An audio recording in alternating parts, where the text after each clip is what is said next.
কোরআনে আল্লাহ একথাও বলে দিলেন, ওয়াইদা কামু ইলাস সালাতি কামু কুসালা ইউরাউনান নাসা ওয়ালা ইয়াযকুরুনাল্লাহা ইল্লা কালিলা। সুবহানাল্লাহ পড়েন। মুনাফিকরা যখন মানুষকে দেখানোর জন্য নামাজে যায়, ওই নামাজে তাদের ইখলাস নাই, ওই নামাজের ভেতরে তাদের কোনো খুশু খুদু নাই, ওই নামাজের ভেতরে আছে শুধু অলসতা। ওই নামাজে কি আছে? কিন্তু আমরা যখন নামাজে যাই আমাদের অলসতা আছে? আমরা নামাজ পড়লে আমাদের হৃদয়টারে সজীব করে দেয় কে? আমরা ওযু করলে আমাদের মনটাকে চাঙ্গা করে দেয় কে? আমরা মসজিদে ঢুকলে হৃদয়টাকে প্রাণবন্ত করে দেয় কে? মুমিন তো নামাজে গেলে চাঙ্গা হয়, মুমিন ওযু করলে চাঙ্গা হয়। বিষ্ণু ঈসা ইসলাম বললেন, ইয়াকিদু শাইতানু আলা কাফিয়াতি রাসি আহাদিকুম ইদা নাম। খেয়াল করে শুনবেন লক্ষ্মীপুরের ভাইরা, চমৎকার একটা হাদিস। আমরা যখন ঘুমোতে যাই, শয়তান আমাদের প্রত্যেকের মাথার পিছনে 3টা অলসতার গিট মারে। কয়টা? আওয়াজ করে বলেন। 3টা অলসতার গিট মারে। ইয়াকিদু শাইতানু আলা কাফিয়াতি রাসি আহাদিকুম সালাসা উকাব। 3টা গিট মারে যখন আমরা ঘুমোতে যাই। অলসতার 3টা গিট মেরে আমাদের কানের সামনে এসে ফিসফিস করে মন্ত্র পড়তে থাকে, আলাইসা লাইলুন তাওয়িলুন ফারকুদ, আলাইসা লাইলুন তাওয়িলুন ফারকুদ। বিশাল লম্বা রাত, ঘুমাও, অনেক সময় আছে, ঘুমাও। রাত 5টা বেজে যাচ্ছে, তাহাজ্জুদের সময় শেষ হয়ে যাচ্ছে, তখনও শয়তান বলে রাত অনেক লম্বা, ঘুমাও। ফজরের সময় পার হয়ে যাচ্ছে, সূর্য উঠে যাচ্ছে, শয়তান বলে আলাইসা লাইলুন তাওয়িলুন ফারকুদ, এখনো অনেক সময় আছে, লম্বা লম্বা লম্বা চৌড়া রাত পড়ে আছে, তুমি ঘুমাও। বিশ্বনবী বললেন, ফাইনিস্তাইকাযা ওয়া যাকারাল্লাহ ইনহাল্লাত উকদা।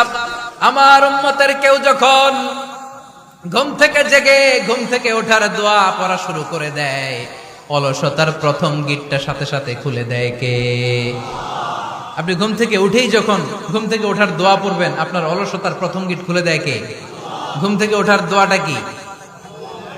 আলহামদুলিল্লাহিল্লাযী আহইয়ানা বা'দামা আমাতানা ওয়া ইলাইহিন নুশুর। প্রশংসা সে আল্লাহ, যে আল্লাহ আমাদেরকে লম্বা একটা ঘুম শেষে, মৃত্যু শেষে আমাদেরকে ঘুম থেকে উঠালেন। এই দোয়াটা পড়ার সাথে সাথে শয়তান যে 3টা গিট মারছে, ওই 3টার একটা খুলে দেয় কে? ফাইন তাওয়াদ্দা ইনহাল্লাত উকদা। ঘুম থেকে জেগে ঘুমের দোয়া পড়ার পরে যখন কেউ ওযু করে ফেলে, অলসতার দ্বিতীয় গিটটাও খুলে দেয় কে? ওযু করার পরে ফাইন সাল্লাত ইনহাল্লাত উকদা, নামাজের মুসল্লায় দাঁড়িয়ে যখন নামাজ শুরু করে দেয়, অলসতার 3 নাম্বার গিটটাও খুলে দেয় কে? 3টা গিট যখন খুলে দেয়, বিষ্ণু ঈসা ইসলাম বললেন, ফাআসবাহা নাশীতাল কলব। নাশীত, তখন মুমিন বান্দা সজীব হয়ে ওঠে, প্রাণবন্ত হয়ে ওঠে, উচ্ছ্বসিত হয়ে ওঠে। ওয়া ইল্লা হাবিসান নাফসি কাসলান। আর যদি ঘুমিয়ে থাকে, 3টা গিট তার মাথার পেছনে শয়তানের অলসতার লেগে থাকে, তাহলে তার দিনটা শুরু হয় অলসতা দিয়ে, আর সে হয় অলসতার রাজা। চিল্লায় এখন ঠিক কিনা? এজন্য আমরা কি অলস হতে চাই না কর্মঠ হতে চাই? কোন নবীরা কি অলস ছিলেন? পৃথিবীতে কোন নবী অলস ছিলেন? সব নবী কর্মঠ ছিলেন। বিষ্ণু ঈসা ইসলাম বললেন, মা বাআসাল্লাহু নাবিয়্যান ইল্লা রাআল গানাম। এই পৃথিবীতে এমন কোন নবী নাই যেই নবী বকরি চড়ায় নাই। কি চড়ায় নাই? বকরি রে আপনারা লক্ষ্মীপুরের ভাষায় কি বলেন? কি বলেন? ছাগল। তো পৃথিবীতে এমন কোন নবী নাই যেই নবী কি চড়ায় নাই? ছাগল চড়ায় নাই। সাহাবারা বললেন, ইয়া রাসূলুল্লাহ আনতা কাযালিক, আপনিও ছাগল চড়াইছেন? বিষ্ণু ঈসা ইসলাম বললেন, না, আমিও ছাগল চড়িয়েছি। ওয়া ইন্নী আরআহা আলা কারারিতি আহলি মক্কা, আমি তো মক্কাবাসীদের অল্প কিছু পয়সার বিনিময়ে তাদের ছাগলগুলোকে চড়িয়ে দিতাম। সুবহানাল্লাহ পড়বেন না? বিষ্ণু ঈসা ইসলাম ছাগল চড়াতেন। ছাগল চড়ানো সহজ কাজ না কঠিন কাজ? কেন কঠিন এটা? হ্যাঁ, টেরা খুঁটি মারে। হ্যাঁ, কি করে? বসে থাকতে হয়। তো ছাগল যারা পালে তারা জানে ছাগল পালা কত কষ্ট। ওরে ডানে টান দিলেও কই যায়, রশি ধরে বায়ে টান দিলে কই যায়, সামনে টানলে কই যায়, পিছনে টানলে কই যায়। সারা সপ্তাহ আপনি সময় পান না এটার গোসল করাবেন, ভাবলেন আজকে জুমার দিন আমিও গোসল করি, এটারও গোসল করাই। এটারে আপনি পুকুর ঘাটে নিবেন, টান দিয়েছেন, ওর বাপের কিরা ও 1 ইঞ্চিও সামনে যাবে না, ঠিক কি না? এই টেরা প্রাণী আল্লাহর কি কি মহিমা! আল্লাহ তাআলা পৃথিবীর সবচেয়ে শ্রেষ্ঠতম মানুষদেরকে ছাগল চড়িয়ে ছেড়েছেন, ঠিক কি না? মা বাআসাল্লাহু নাবিয়ান ইল্লা রাআল গানাম। এই পৃথিবীতে এমন কোন নবী ছিল না যে নবীরা ছাগল চড়ায় নাই। আল্লাহ বুঝাতে চাইলেন ছাগল চড়ানো অনেক কষ্টের কাজ, অনেক ধৈর্যের প্রয়োজন। এখন নবীরা তোমরা ছাগল চড়াও, কিছুদিন পর ছাগলের চেয়েও টেরা জাতি মানুষ চড়াইতে হবে। মানুষের মধ্যেও টেরা আছে না নাই? ভালো বললে ভালোটা বুঝে না, ডানে যেতে গেলে বায়ে যায়, বায়ে যেতে বললে ডাইনে যায়, এরকম আছে না নাই? সম্মানিত ভাইয়েরা, সমস্ত আম্বিয়া আলাইহিমুস সালাম ওনারা কর্মঠ ছিলেন। সাইয়েদনা আদম আলাইহিস সালাম নিজ হাতে চারা গাছ রোপণ করে চাষাবাদের কাজ করেছেন, সুবহানাল্লাহ পড়েন। সাইয়েদনা ইব্রাহিম আলাইহিস সালাম চাষাবাদের কাজ করেছেন। সাইয়েদনা দাউদ আলাইহিস সালাম নিজ হাতে যুদ্ধের জন্য যে পোশাক পরতে হয়, যেটা পরলে গায়ের মধ্যে ছুরি মারলেও ঢুকে না, ওই শিরস্ত্রাণ বানিয়েছেন, নিজ হাতে তলোয়ার বানিয়েছেন, সুবহানাল্লাহ পড়েন। সাইয়েদনা মূসা আলাইহিস সালাম ছাগল চড়িয়েছেন। সাইয়েদনা মূসা আলাইহিস সালামের মেজাজ নরম না গরম? নবীদের মধ্যে সবচেয়ে বেশি মেজাজওয়ালা নবী ছিলেন মূসা আলাইহিস সালাম। উনিও 8 থেকে 10 বছর সাইয়েদনা শুআয়ব আলাইহিস সালামের এরিয়াতে ছাগল চড়িয়েছেন। চিল্লায় বলেন সুবহানাল্লাহ। এজন্য নবীরা যেহেতু কাজ করেছেন, কর্মঠ ছিলেন, আমরাও কর্মঠ হব, ঠিক কিনা? সাহাবারাও কর্মঠ ছিলেন, বিশ্বনবীর সাহাবারাও ব্যবসা করতেন। সাইয়েদনা আবু বকরের বিশাল ব্যবসা প্রতিষ্ঠান ছিল, সুবহানাল্লাহ পড়েন। আপনারা হজ উমরা করেছেন কে কে দেখি? করছেন? মাশাআল্লাহ। যারা করে নাই আল্লাহ তাদেরকে আল্লাহর ঘর জিয়ারতের তুমি নসিব করো। বিশ্বনবীর মাকবারার সামনে দাঁড়িয়ে আমরা যেন সালাম পেশ করতে পারি, তুমি নসিব করো। বাইতুল্লাহ শরীফে এবং মসজিদ নববীতে আমরা যেন সালাত আদায় করতে পারে, আল্লাহ তুমি নসিব করো। সাইয়েদনা আবু বকর রাদিয়াল্লাহু তাআলা আনহুর ব্যবসা প্রতিষ্ঠান ছিল মক্কার কাবা ঘরের পাশেই। উনার ব্যবসা প্রতিষ্ঠানগুলো যেখানে ছিল ঠিক ওইখানেই সৌদি সরকার এখন শপিং মল বানিয়ে দিয়েছে, মাতজার আবু বকর। মক্কা শহরের যেখানে বহিরাগতরা এসে ওখানে ছাগল, ওখানে ঘোড়া, উট এগুলো রাখতো, আস্তাবল রাখতো, ঘোড়া আর উট যেখানে রাখা হতো ঠিক ওই জায়গায় সৌদি সরকার ওটার পার্কিং লট বানাই দিচ্ছে। মানে যেখানে আগে সাহাবাদের ব্যবসার জায়গা, ওইখানে বর্তমানে শপিং মল। যেখানে আগের সময়কাল সাহাবারা উট আর ঘোড়া রেখে বাঁধতো, ওইখানে এখন গাড়ি ঘোড়া রাখার ব্যবস্থা করা হয়েছে। সাইয়েদনা আবু বকর অনেক বড় ব্যবসায়ী ছিলেন। ওনার নিজ টাকা দিয়ে হাবাসা থেকে আসা সাইয়েদনা বেলালকে তিনি 20,000 স্বর্ণ মুদ্রা দিয়ে উমাইয়া ইবনে খালাফের কবল থেকে তিনি মুক্ত করেছেন। সাইয়েদনা উসমান যুন্নুরাইন বড় ব্যবসায়ী ছিলেন। নিজের টাকা দিয়ে মদিনার মুসলমানেরা পানি খেতে পারে না, বিইরে রুমা নামে একটা কুয়া ছিল, এই কুয়ার মালিক ছিল ইহুদি। মুসলমানেরা পানি খেতে গেলে এসে বকা দিত, পানি খেতে দিত না। বিশ্বনবী বললেন আমার সাহাবীদের মধ্যে এমন কি কেউ নাই নিজের অর্থায়নে বীরে রুমা কিনে মুসলমানদেরকে দিয়ে দিবে?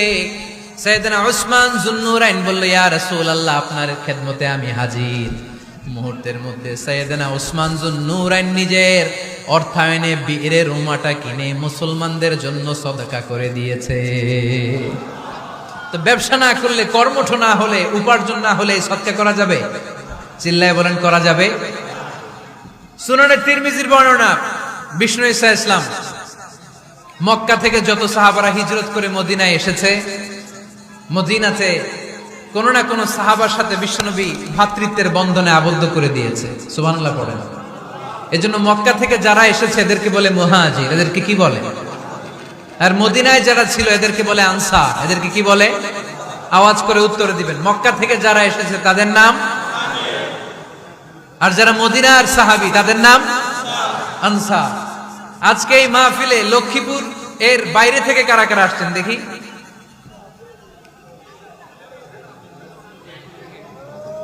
মাশাআল্লাহ মাশাআল্লাহ, অনেক আসছে। আল্লাহ ভাইদেরকে তুমি কবুল করো, হাত নামান। এই যে লক্ষ্মীপুরের বাইরে থেকে যে ভাইরা আসছে তারা লক্ষ্মীপুরের মেহমান, ঠিক কিনা? মক্কা থেকে হিজরত করে যে সমস্ত সাহাবারা এসেছিল তারা ছিল মদিনার মেহমান। বিশ্বনবী এক এক মক্কার সাহাবীকে মদিনার এক এক সাহাবীর সাথে ভ্রাতৃত্বের বন্ধনে আবদ্ধ করে দিলেন। আব্দুর রহমান ইবনে আউফ রাদিয়াল্লাহু তাআলা আনহু উনার সাথে ভ্রাতৃত্বের বন্ধনে যে সাহাবীকে বিশ্বনবী আবদ্ধ করে দিলেন, ওনার নাম হচ্ছে সাদ ইবনে রাবিয়া। কি নাম?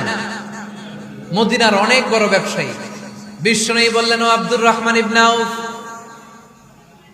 সম্পদ ছেড়ে দিয়ে, পরিবার ছেড়ে দিয়ে, স্থাবর অস্থাবর সব ছেড়ে দিয়ে আল্লাহ রাসূলের ভালোবাসায় মক্কা থেকে মদিনায় এসেছো। মদিনায় তোমার চিন্তা নাই, সাদ ইবনে রবিকে আমি তোমার ভাই বানিয়ে দিলাম। সাদ ইবনে রবি তোমার আপন ভাইয়ের মতো। সাদ ইবনে রবি বলল, আব্দুর রহমান, জীবনে তোমারে কোনোদিন দেখি নাই, তোমারে আমি চিনি না, তোমার নাম শুনি নাই, কিন্তু বিশ্বনবী তো তোমার দায়িত্ব আমাকে দিয়েছে। আমার চেয়ে বড় ধনী এই মদিনার মধ্যে দ্বিতীয় কেউ নাই। আজ থেকে তুমি আমার ভাই, আজ থেকে তুমি আমার কি? আল্লাহ আমাকে যত সম্পত্তি দান করেছে তার অর্ধেক সম্পত্তি আমি তোমার নামে দিয়ে দিলাম। ও আব্দুর রহমান ইবনে আউফ, শুধু তাই নয়, রব্বুল আলামিন আমাকে দুইজন স্ত্রী দিয়েছে। কয়জন? তুমি দেখো আমার কোন স্ত্রীকে তোমার বেশি ভালো লাগে, যার নাম তুমি বলবে সাথে সাথে আমি তারে তালাক দিয়ে দিব। তার ইদ্যত পালন শেষে তুমি তাকে বিয়ে করে তোমার সাথে নিয়ে যাবা। সুবহানাল্লাহ। কারণ বিশ্বনবী তোমার দায়িত্ব আমার কাছে দিয়েছে, তুমি আমার ভাই, আমি মদিনার সবচেয়ে বড় ধনী, আমার অর্ধেক সম্পদ আমি তোমারে দিয়ে দিব। আমার দুই স্ত্রীর এক স্ত্রীকে তোমারে দিয়ে দিব। সাইয়েদনা আব্দুর রহমান ইবনে আউফ এই কথা শুনে অবাক হলেন। অবাক হয়ে উনিও এক অবাক কথা বললেন। উনি বললেন, লা হাজাতা লি ফি ইয়া আখি, ও আমার প্রাণের ভাই, তোমার কথা শুনে আমার হৃদয়টা ভরে গিয়েছে, কিন্তু তোমার সম্পদেরও দরকার আমার নাই, তোমার স্ত্রীরও দরকার আমার নাই।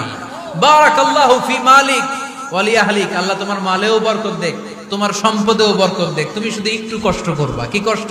দুল্লানি আলা সুক, show me the way to the market. তুমি মদিনায় কোনো মার্কেট আছে কিনা, শপিং মল আছে কিনা, ব্যবসা প্রতিষ্ঠান আছে কিনা আমারে দেখায় দাও। সুবহানাল্লাহ পড়ো। আমরা হইলে কি করতাম? লক্ষ্মীপুরে যারা আসছে এদের একজনকে যদি বলা হয়, ভাই আপনি এখন থেকে লক্ষ্মীপুরের ভাই, আমার অর্ধেক সম্পদ আপনারা দিয়ে দেব, কি করবে? পায়ের উপর পা তুলে খাবে আর বলবে, কি আনন্দ আকাশে বাতাসে। ঠিক কিনা? এরপর যদি বলি, ভাই আমার দুই বউ, যেটারে সুন্দর লাগে বলেন তালাক দিয়ে দেই, নিয়ে যান, কি বলবে? কি আনন্দ আকাশে বাতাস। আল্লাহ রাসূলের সাহাবী আব্দুর রহমান ইবনে আউফ বললেন, লা হাজাতা লি ফি, আমার দরকার নাই। দুল্লানি আলা সুক, just show me the way to market. এখানে মার্কেট কই আছে দেখায় দাও। অবাক হয়ে গেলেন সাদ বিন রবি, বললেন, ও আব্দুর রহমান ইবনে আউফ, ঠিক আছে, তুমি যদি নিতে না চাও তোমারে আমি জোর জবরদস্তি করব না। শুনে রাখো, মদিনাতে ইহুদিদের কয়নুকার একটা বাজার আছে। এই কথা বলার সাথে সাথে আব্দুর রহমান ইবনে আউফ চলে গেলেন। এর পরের দিন অল্প কিছু পনির আর ঘি দিয়ে ব্যবসা শুরু করলেন। পনির আর ঘিয়ের ব্যবসা করতে করতে করতে করতে ব্যবসায় তিনি এত লাভ করলেন, উনি বললেন, আমি যদি কখনো মদিনার বালুর মধ্যে হাত দিতাম, ওই বালুটারও সোনা বানায় দিত কে? দুল্লানি আলা সুক। লক্ষ্মীপুরের কর্মঠ যুবক ভাইয়েরা, এ আব্দুর রহমান ইবনে আউফ আমাদের প্রেরণা। উনি অন্যের ঘাড়ে পাড়া দিয়ে খেতে চায় নাই, আরেকজনের উপর ডিপেন্ডেন্ট বা নির্ভরশীল হতে চায় নাই। তিনি স্বাবলম্বী হওয়ার শিক্ষা, লেসন কিয়ামত পর্যন্ত গোটা বিশ্বের যুবকদের জন্য রেখে গিয়েছে। চিল্লায় বলো ঠিক কিনা? দুল্লানি আলা সুক, show me the way to market. Market কোথায় দেখাও। পনির আর ঘি নিয়ে ব্যবসা করতে করতে কয়েক মাসের ব্যবধানে ইতিহাস সাক্ষী সাইয়েদনা আব্দুর রহমান ইবনে আউফ মদিনার বিশাল বড় বিজনেস ম্যাগনেটে পরিণত হয়ে গেলেন। চিল্লায় পড়েন আল্লাহু আকবার। এজন্য ব্যবসার ভিতরে বরকত ঢুকিয়ে দিয়েছে কে? বিষ্ণু বললেন, আত-তাজিরা সাদুকাল আমিন মা'আন নাবিয়্যিন ওয়াস সিদ্দীকিন ওয়াস শুহাদা ওয়াস সালিহিন। আমানতদার ব্যবসায়ী, তারা সাধারণ কোনো মানুষ নয়, কিয়ামতের দিন নবীদের সাথে হাসর হয়ে যাবে। আপনারা যারা ব্যবসা করেন, এটা সাধারণ বিষয় নয়। বিষ্ণু সাল্লাল্লাহু আলাইহি ওয়াসাল্লাম নিজেও ব্যবসায়ী ছিলেন। ওনার জীবনের প্রথমে তিনি খাদিজা রাদিয়াল্লাহু তাআলা আনহার ব্যবসার স্টাফ হয়ে কাজ শুরু করেছেন, এরপর নিজে ব্যবসা শুরু করেছেন। এরপরে খাদিজাতুল কুবরা রাদিয়াল্লাহু তাআলা আনহা সব সম্পত্তি বিয়ের পরে বিশ্বনবীর পায়ের সামনে ঢেলে দিয়েছেন। বললেন, ইয়া রাসূলুল্লাহ, এই সম্পদ আমি আপনাকে দিয়ে দিলাম, আপনি ইচ্ছামতো দিনের প্রয়োজনে খরচ করেন। সুবহানাল্লাহ পড়া। এজন্য বিষ্ণু ঈসা ইসলাম আমাদের জন্য উপমা, আব্দুর রহমান ইবনে আউফ আমাদের জন্য উপমা। যারা ব্যবসা করেন তারা বিষ্ণু ঈসা ইসলামের সুন্নাহ পালন করছেন। আত-তাজির আস-সাদুক আল-আমিন, বিষ্ণুই বললেন সত্যবাদী আমানতদার ব্যবসায়ী, যে ব্যবসা করতে যে মিথ্যা কথা বলে না। অনেক ব্যবসায়ীরা আছে পণ্য চালানোর জন্য মিথ্যা কথা বলে আর কসম কাটে, আছে না নাই? আহা, এমনটা করা যাবে? সকালবেলা স্ত্রীরে বলে এই গরুগুলা বিক্রি করবো, তুই একটা দাম কত কমো? স্ত্রীরে শিখাই দিচ্ছে এই গরুর দাম তুই 40,000। তো বউ বলে ঠিক আছে, দাম কইলাম 40,000। তো এরপরে বাজারে যখন গরু বিক্রি করতে যায়, একজন যখন বলে যে ভাই এটা 30,000 টাকা দিয়ে কিনবো, কয় ভাই আল্লাহর কসম সকালে একজন 40,000 দাম কইছে, আমি দেই নাই। আছে না নাই? কৌশল করে, বউরে শিখাইছে সকালে, কই তুই দাম কর 40,000। তো বাজারে যে সকালে একজন দাম করছে, দাম করে কইছে 40,000 দেই নাই, আপনারা 30,000 কেমনে দেই? এরকম ডাকাইত আছে না নাই? আলহামদুলিল্লাহ লক্ষ্মীপুরে এরকম লোকজন নাই। আরে নাই, আমি কই নাই, এরা কই আছে। লক্ষ্মীপুরের মানুষ খুব ধার্মিক, আমি জানি। লক্ষ্মীপুর, নোয়াখালী, ফেনী এই বেল্টের লোকজন খুব আল্লাহওয়ালা। এদের মধ্যে আল্লাহওয়ালার সংখ্যা বেশি, এখানে আলেম ওলামা বেশি, এখানে মসজিদ মাদ্রাসা বেশি। এই জন্য এই জেলাগুলোতে আল্লাহর রহমতও বেশি। আল্লাহ তুমি এই জেলার ছেলেপেলাদেরকে, এই জেলার লোকদেরকে তুমি কবুল করো, মা বোনদেরকে তুমি কবুল করো। সম্মানিত ভাইয়েরা, এজন্য আজকের মাহফিল থেকে আমরা যেটা শিখলাম সেটা হচ্ছে পরিশ্রমে কোনো লজ্জা আছে? আমরা কাজ করে খাবো, ঠিক কিনা? Never under estimate any job. যুবক ভাইয়েরা, লক্ষ্মীপুরের যুবক ছেলেরা শুনতেছ? এরকম আওয়াজ করতে হবে, কান খাড়া করে শুনো। Never under estimate any job. কোন চাকরিকে ছোট করে দেখা যাবে, whether it's small or big, you don't care. এটার কেয়ার করা যাবে না। ছোট্ট চাকরি পাইলেই ঢুকে যাবা, বড় অফার আসলে পরে ঢুকবা। এটা ছোট কাজ, এটা হোটেলের ওয়েটার, এটা ছোট্ট স্টাফ, এটা কেরানি না। কাজ কাজই, কাজের মধ্যে কোনো ছোট বড় নাই। খেটে খাওয়া মানুষকে বিশ্বনবী অনেক সম্মান করতেন। বিষ্ণু ঈসা ইসলাম খেটে খাওয়া মানুষদেরকে এত ভালোবাসতেন, বিদায় হজের মতো এত গুরুত্বপূর্ণ ভাষণও এই মেহনতি মানুষদের কথা বাদ যায় না। সুবহানাল্লাহ পড়বেন না? দিনটা ছিল জুমাবার। বিষ্ণু ঈসা ইসলাম আরাফাতের ময়দানে দাঁড়িয়ে ঐতিহাসিক একটা ভাষণ দিলেন। এই ভাষণের নাম হলো বিদায় হজের ভাষণ। এই বিদায় হজের ভাষণেও খেটে খাওয়া মানুষের কথা বিশ্বনবী বাদ দেয় নাই। বিশ্বনবী বলেছেন আরিক্কাকুম, খবরদার অধীনস্থ কর্মচারীদের সাথে খারাপ আচরণ করো না। আতঈমুহুম মিম্মা তাকুলুন ওয়াকসুহুম মিম্মা তালবিসুন।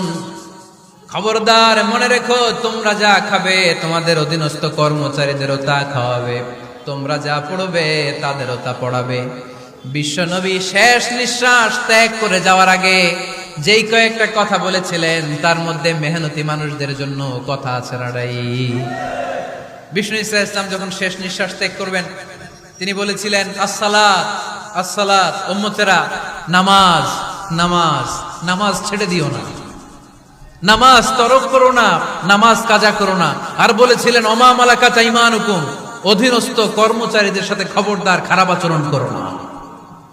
যারা কর্মচারীদের সাথে খারাপ আচরণ করে, যারা মানুষের কাছ থেকে শ্রম নিয়ে কাজ করিয়ে টাকা দেয় না, কিয়ামতের দিন তাদের বিরুদ্ধে মামলা দায়ের করবে কে? কে করবে? হাদিসে কুদসি সাক্ষী বিষ্ণু ঈসা ইসলাম বলেন, আল্লাহ তাআলা ফরমান আনা খাসমুহুম সালাসাতুন আনা খাসমুহুম ইয়াউমাল কিয়ামা। তিন শ্রেণীর ব্যক্তির বিরুদ্ধে আল্লাহ বলেন আমি নিজেই কিয়ামতের দিন মামলা দায়ের করব। I will be against them in the day of judgment. Three categories of people I will be against them in the day of judgment. তিন শ্রেণীর লোক কিয়ামতের দিন তারা ছাড় পাবে না। আল্লাহ বলেন আমি নিজেই তাদের বিরুদ্ধে মামলা দায়ের করব। এর মধ্যে এক শ্রেণীর লোক হচ্ছে রাজুলুন ইস্তাআজারা জিরান ফাস্তাউফা মিনহু ওয়া লাম ইয়াতি আজরা। একজন শ্রমিক ভাড়া করে তার কাছ থেকে কাজ নিয়েছে কিন্তু তার পারিশ্রমিক আদায় করে নাই। এরকম আছে না নাই? দাপট দেখায়, দাপট দেখায় ইউনিভার্সিটির ক্যান্টিন গুলোতে। ইউনিভার্সিটির ক্যান্টিনে যায় খায় মাগার বিল দেয় না, এরকম ডাকাইত আছে না নাই?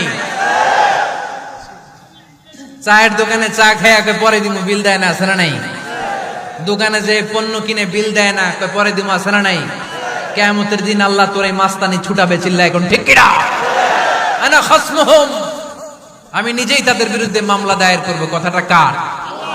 এজন্য বিশ্বনবী বললেন, খবরদার, মেহনতি মানুষ, খেটে খাওয়া মানুষ, এদের দোয়া কবুল হয়ে যায়।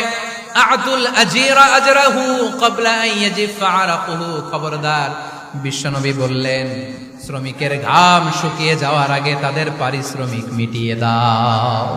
বিশ্বনবীর বিখ্যাত হাদিস, আতুল আজিরা আজরাহু ক্বাবলা আন ইয়াজিফা আরাকুহু, শ্রমিকের ঘাম মাটিতে লাগার আগে, শুকিয়ে যাওয়ার আগে তাদের পারিশ্রমিক মিটিয়ে দাও। কেননা তারা যদি বদদোয়া করে তোমার জীবনকে জাহান্নাম বানিয়ে দিবে কে? বিষ্ণু ইসলাম সব সময় খেটে খাওয়া মানুষদেরকে আগলে রাখতেন। সব সময় শুধু যে ভাষণে মেহনতি মানুষদের সাথে ভালো আচরণ করতে বলতেন, শ্রমিকদের সাথে ভালো আচরণ করতে বলতেন, এমনটা নয়। ওনার ব্যক্তিগত জীবন ঘাটলেও দেখা যায় উনি শ্রমিকদের সাথে কেমন আচরণ করেছেন। বিষ্ণু ইসলামের একজন খাদেম ছিল, আপনারা তার নাম জানেন? কি নাম? সবাই বলেন। আনাস। আওয়াজ করে বলেন, বিশ্বনবীর খাদেমের নাম। নামটা কেমন লাগে? ভালো লাগে? ছেলে হইলে রাখবেন তো? রাখবেন? অনেকে আমারে জিজ্ঞেস করে যে আমার একটা ছেলের নাম বলে দেন। এই এলাকার যদি কারো সম্ভাব্য আগন্তুক 2-1 মাস পরেই ছেলে পৃথিবীতে আসবে, এর নাম রাখবেন আনাস। নাম কি রাখবেন? খাদিমু রাসূলিল্লাহ, আল্লাহ রাসূল সাল্লাল্লাহু আলাইহি ওয়াসাল্লামের খাদেম। এই খাদেমের কাছ থেকে একটু শুনেন ওনার মালিক কেমন ছিল। শুনবেন নাকি কষ্ট হচ্ছে? সম্মানিত ভাইয়েরা, খেয়াল রাখবেন, কোন পীর সাহেবের ব্যাপারে যদি আপনি রিপোর্ট চান, পীর সাহেবের বউয়ের কাছ থেকে শুনবেন। কথা কয় না? বোঝে নাই বোধ হয়। একজন পীর সাহেব হুজুর উনি কেমন, রিপোর্ট নেবেন কার কাছ থেকে? কার কাছ থেকে? বউয়ের কাছ থেকে। একজন বড় সাহেব, বড় নেতা, তার ব্যাপারে যদি রিপোর্ট পেতে চান, আমি কয়েকটা জায়গা বলে দিই, এই জায়গাগুলো থেকে রিপোর্ট নেবেন। 1 নাম্বার তার ড্রাইভার, 1 নাম্বার। 2 নাম্বার তার বাড়ির দারোয়ান, 2 নাম্বার। 3 নাম্বার তার খাদেম, 3 নাম্বার। 4 নাম্বার তার ঘরের কাজের মেয়ে, 4 নাম্বার। এদের কাছ থেকে আসল রিপোর্ট পাওয়া যায়, ঠিক কিনা?